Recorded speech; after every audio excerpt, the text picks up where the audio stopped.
Bonjour madame. Bonjour. Alors, dites-nous pourquoi cette mobilisation populaire de l'opposition togolaise qui a commencé depuis le 26? Le Togo vit vraiment une période historique de son histoire. Vous n'êtes pas sans savoir que l'un des problèmes que nous avons à résoudre nécessairement concerne les réformes constitutionnelles et institutionnelles que nous devons faire. Le problème de ces réformes se pose parce que la Constitution de 92 que le peuple avait adoptée par référendum a été plus d'une fois toilettée et délestée d'un certain nombre de dispositions qui sont des dispositions essentielles. Et donc, depuis l'accord politique global de 2006, la classe politique s'est mise d'accord qu'il fallait faire des réformes, il fallait régler absolument des questions essentielles comme celle de la limitation des mandats, comme celle du mode de scrutin pour l'élection du président de la République, mais aussi pour les élections législatives. Et en ce qui concerne ces réformes, il y a eu beaucoup de résistance de la part du pouvoir, qui a pourtant signé l'APG. Mais nous considérons que c'est quelque chose de très important pour notre pays. Pas parce que nous voulons accéder au pouvoir.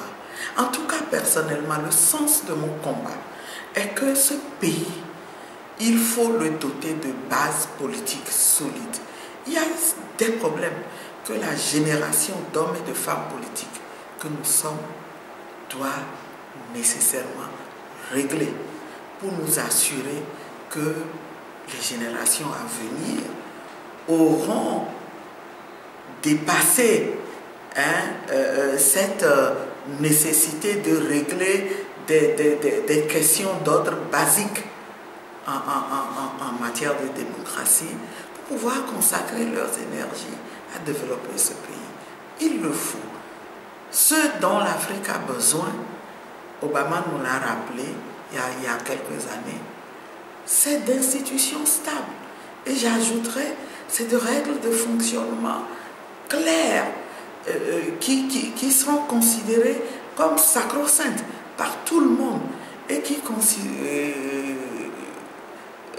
seront le fondement de notre démocratie. Et c'est une tâche essentielle que nous devons absolument accomplir. Et vous savez que nous avons exigé tout le temps, en tant qu'opposition. Nous avons pour cela espéré que lors du dernier dialogue qui s'est déroulé à Togo Télécom récemment, ce problème aurait été résolu. Mais le dialogue s'est terminé pratiquement en queue de poisson. Et maintenant, il s'avère que le pouvoir introduit un projet pour opérer ces réformes-là. Mais là où le bas blesse, c'est que nous constatons que le projet est en deçà de nos attentes. Dans un premier temps, il y a eu seulement la limitation du mandat, plus des propositions pour un certain nombre d'institutions telles que le Sénat, la Cour constitutionnelle et autres. Et puis, chemin faisant, le gouvernement lui-même a cru devoir rajouter le mode de scrutin à deux tours pour l'élection du président de la République.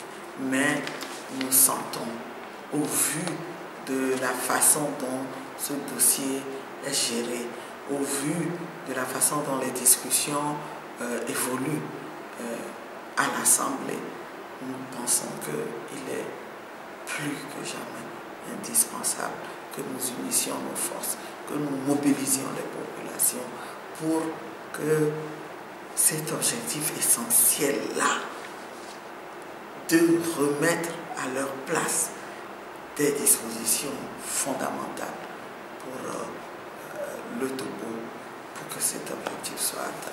Ok, madame, est-ce que c'est une marche de protestation comme on a coutume de le voir? Ce n'est pas une marche de protestation, c'est pour faire pression, c'est pour mobiliser, c'est pour maintenir le peuple en éveil. Parce que pour nous, il est essentiel que cette fois-ci, nos revendications aboutissent. Et on veut donner un signal très fort, à la fois au pouvoir, mais aussi au peuple. Le peuple qui attend de nous et qui n'arrête pas de demander que toutes les forces de l'opposition puissent se mettre ensemble pour atteindre notre objectif, qui est d'asseoir définitivement les bases de la démocratie à travers l'alternance, qui est une étape indispensable. Ok. La coalition Arc-en-Ciel n'a pas d'habitude de participer aux habituelles marches de protestation du CST, comme cette fois-ci. Est-ce à dire que le processus de l'union de l'opposition togolaise, tant souhaité par la population, est-elle enclenché pour les prochaines échéances? D'abord, je voulais lever un équivoque, parce qu'il me semble que certains de vos confrères ont l'air de dire « Ah, la coalition Arc-en-Ciel a enfin compris » et leur dire qu'ils n'ont rien compris. Ils n'ont rien compris et qu'ils n'ont pas intérêt à tenir des propos qui nous divisent. Ils n'ont rien compris parce que la coalition Arc-en-Ciel n'a jamais dit que les marches ne sont pas nécessaires.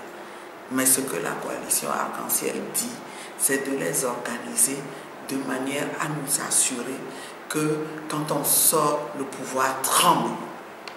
Voilà, c'est d'éviter le risque de banaliser les marches.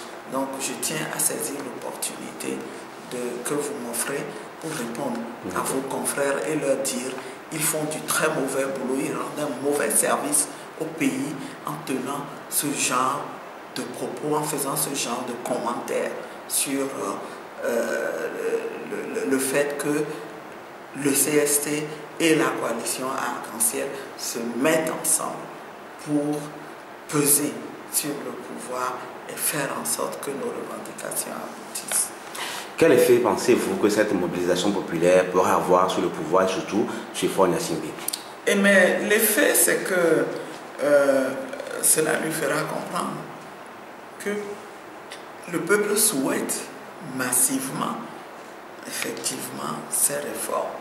Et vous savez, on se mobilise à Lomé, mais ça ne veut pas dire qu'à l'intérieur, les gens n'approuvent pas ce que nous faisons. Et cette mobilisation, elle se poursuivra à l'intérieur du pays si nous n'atteignons pas nos objectifs. S'il faut en arriver là pour que, enfin, le pouvoir comprenne qu'il doit faire ces réformes parce que c'est la volonté du peuple, eh bien nous le ferons. Quelle sera la suite de vos réclamations entre Arc-en-Ciel et CST?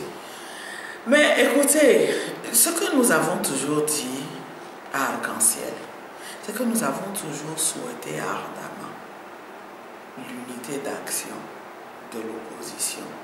Une unité d'action qui aille au-delà de la stratégie qui consiste à se mobiliser pour faire pression, qui aille au-delà de cette stratégie et qui aboutisse véritablement à une unicité de candidature pour ces élections. Parce que nous sommes convaincus à Arc-en-Ciel que cette unicité de candidature est une condition nécessaire pour que l'opposition puisse atteindre son objectif de l'alternance en 2015. Je ne dis pas que c'est une condition suffisante, mais naturellement, derrière cette unité d'action, il faudra s'organiser, il faut travailler ensemble à ce que les conditions d'organisation des élections soient transparentes. Il faut démanteler toute la machine à fraude du pouvoir et faire en sorte que les élections soient le plus transparentes possible.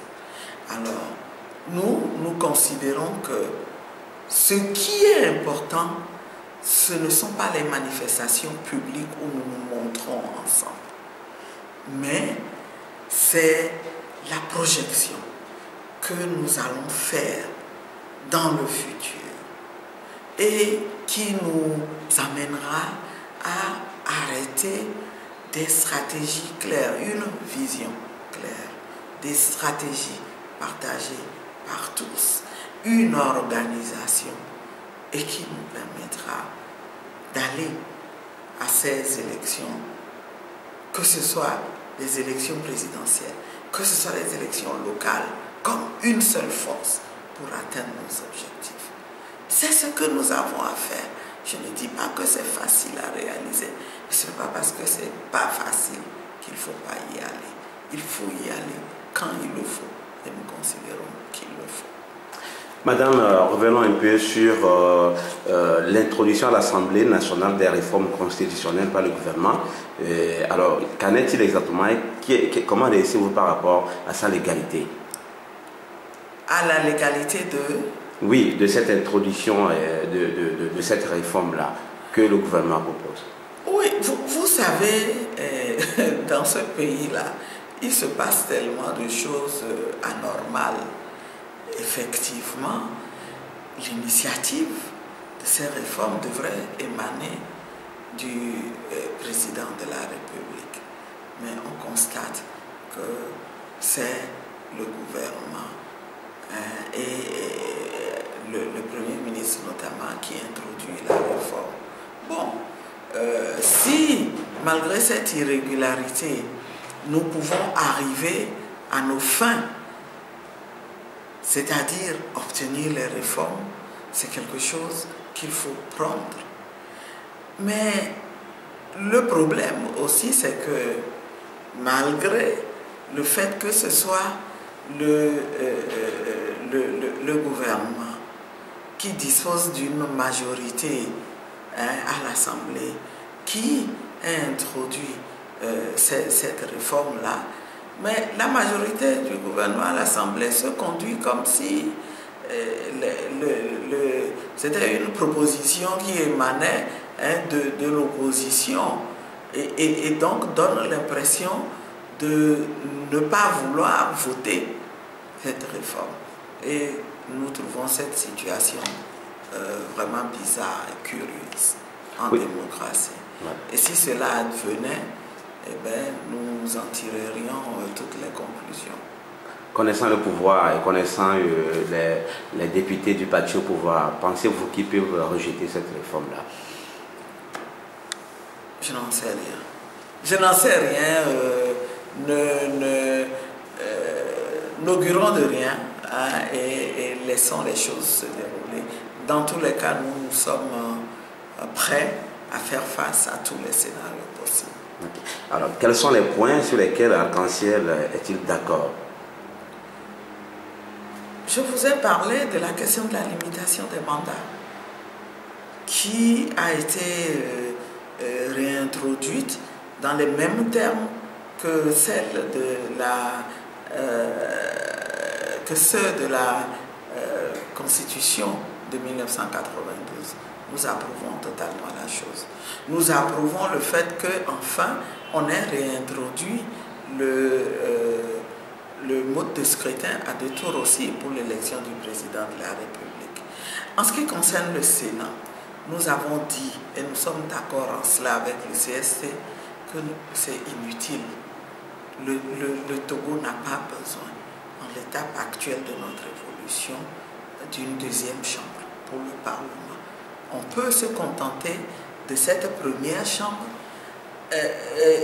qui n'est d'ailleurs pas encore dans des conditions de travail décentes. Vous voyez vous-même là où les députés tiennent leur session. Ce n'est pas normal. Donc, nous pensons que la mise en place du Sénat va occasionner des dépenses supplémentaires inutiles pour ce pays qui a besoin de moyens pour développer et pour répondre aux besoins des populations. Nous pensons que la Cour constitutionnelle devrait être composée de manière plus équilibrée, de manière à ce que cette Cour puisse se comporter vraiment, fonctionner vraiment comme une institution républicaine, ce qui n'est pas le cas.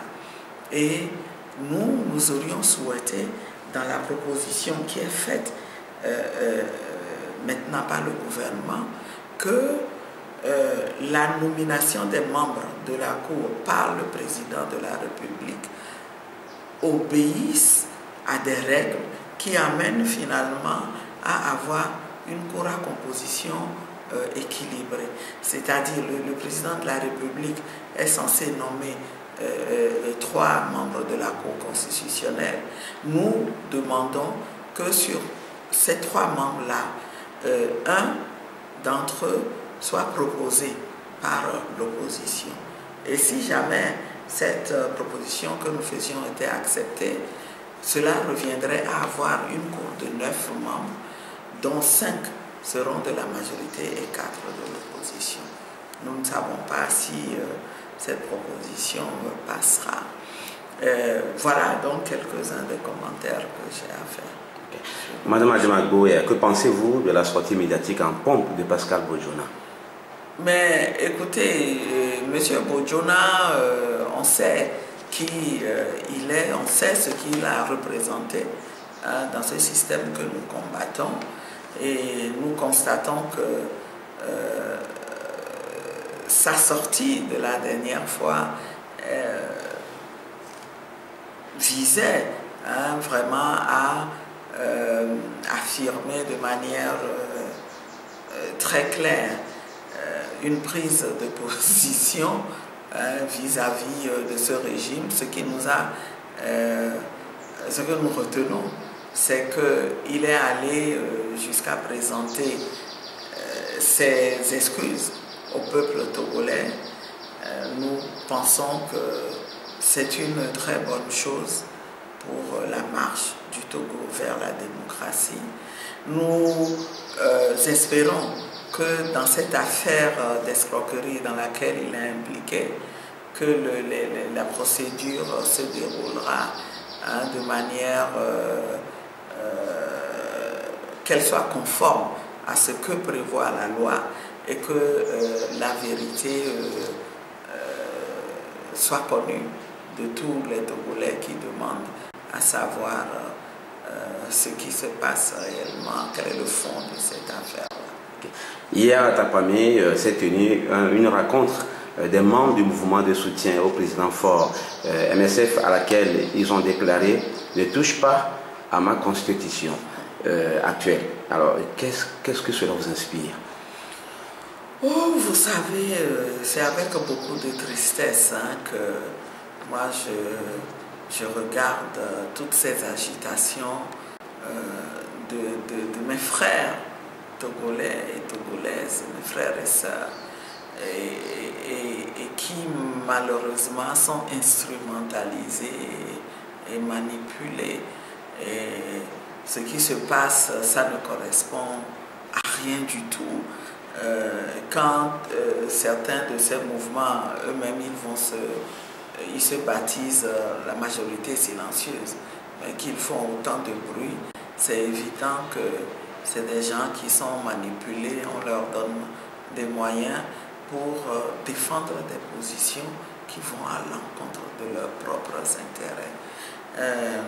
S'il y a beaucoup de jeunes parmi eux, au moins je suppose que leurs parents sont là pour leur dire la vérité sur ce qui se passe et leur montrer qu'en réalité, ce n'est pas nous qui voulons toucher à une constitution adoptée par le peuple, mais qu'au contraire, nous voulons rétablir une constitution que le peuple a adoptée par référendum et qui a été toilettée par le pouvoir.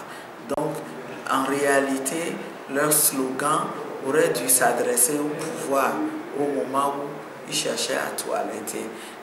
J'espère qu'ils comprendront un jour qu'ils sont manipulés et qu'ils vont se joindre à la majorité, à l'immense majorité de Togolais qui agissent afin que notre pays entre véritablement dans la démocratie. Madame, la dernière question, prendrez-vous part aux prochaines échéances présidentielles si l'élection à 2 tours ou la limitation de mandat ne sont pas obtenues? Vous ne m'avez pas comprise. Oui. Je pense que si vous aviez compris les développements que j'ai eu à faire, vous comprendrez aussi que le problème ne peut pas se poser en ces termes aujourd'hui.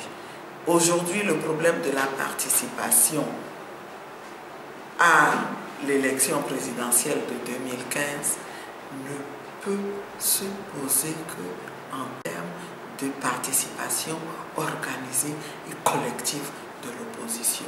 Et si des gens veulent s'amuser à présenter des candidatures marginales, je ne ferai pas ce jeu parce que je ne participerai pas à cet acte qui sera jugé vraiment dans l'histoire par le peuple togolais. Okay. Merci madame pour nous avoir accordé cet entretien. Merci à vous aussi.